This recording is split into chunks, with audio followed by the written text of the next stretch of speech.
na pagabuhaton sa mga katawhan mo, O Diyos. Awitan ka sa kanunay.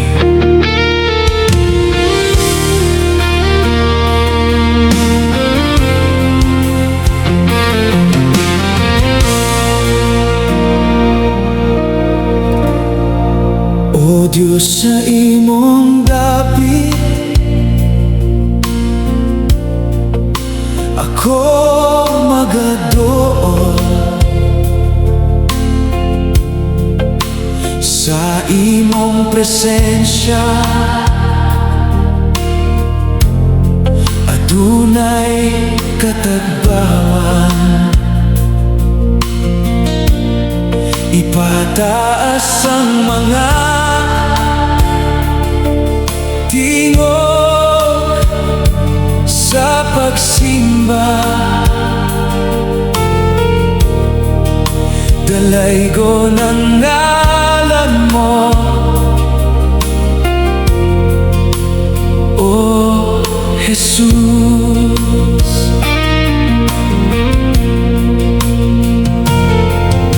Kalipay na bation diha sa presensya mo,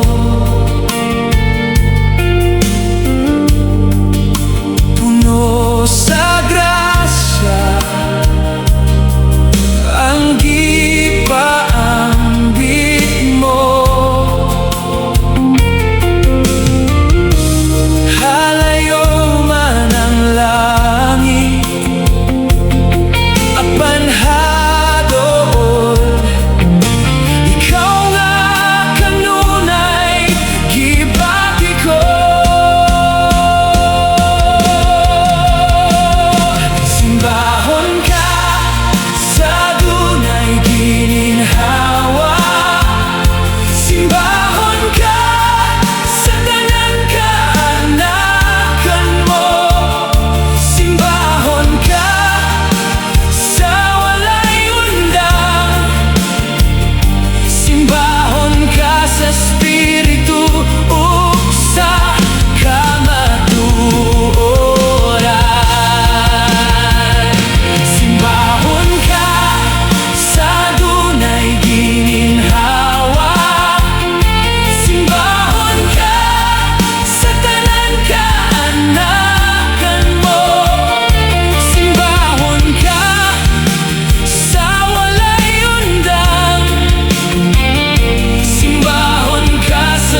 oh